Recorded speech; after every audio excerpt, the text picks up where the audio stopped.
nossa Flash Dica de hoje nós vamos tratar de espécies invasoras exóticas, seres que causam impacto ambiental severo aos ambientes, e a gente vai entender o porquê que esses impactos são grandes e o que são esses seres. Vamos lá. Primeiro, o que é uma espécie exótica? É toda espécie que não é nativa de um determinado ambiente. Cuidado que isso não tem nada a ver com questões de fronteiras de países.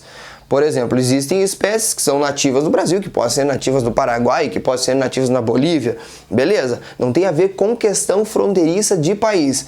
E existem, por exemplo, espécies que podem ser exóticas dentro do mesmo país. Se eu pegar uma espécie animal lá da Caatinga e levar para o Pampa sul-rio-grandense, pode ser que essa espécie lá no Pampa não exista. E ela, desse jeito, vai ser uma espécie exótica. Por que ela é problemática? Porque normalmente essa espécie exótica ela vem sem predadores naturais e sem parasitas naturais. E isso faz com que elas aumentem a sua taxa de natalidade viável. Os seres se multiplicam mais, deixam mais descendentes e como não existem parasitas nem predadores, as chances de sobrevivência desses seres é muito maior. Beleza, que mais? O alto poder competitivo que esses seres têm.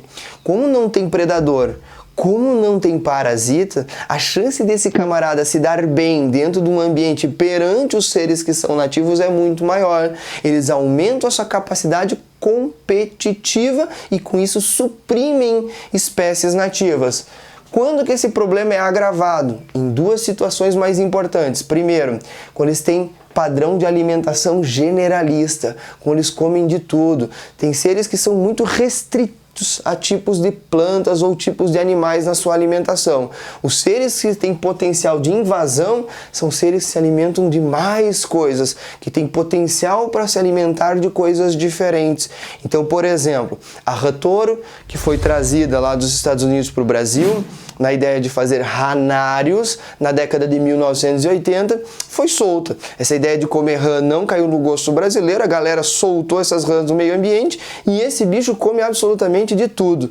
A gente já encontrou em estômago de rã touro, desde insetos de todos os portes, outros anfíbios, pequenas serpentes, até morcego que cai de cima da caverna, a rã come. Isso dá a ela uma capacidade de adaptação muito grande, ela come de tudo e ela suprime os seres que têm dietas um pouco mais restritas. Outra coisa que faz desses seres serem mais invasores, mais problemáticos, é ter uma taxa grande de reprodução. Se eles se reproduzem muito rápido, eles conseguem suprimir e alterar o ambiente também de maneira muito mais rápida. Um exemplo legal disso são os coelhos lá na Austrália. Quando os ingleses conquistaram aquele ambiente, né, de maneira colonizadora e indevida, eles foram para lá e levaram para lá uma praga, um negócio chamado coelho. Os coelhos eram utilizados para caça na época e eles tinham isso como um esporte. Como na Austrália não tinham coelho, eles resolveram importar e largar os coelhos por lá. Coelho se reproduz muito rápido e num período muito curto de tempo se tornaram uma coisa incontrolável. Beleza, continuando.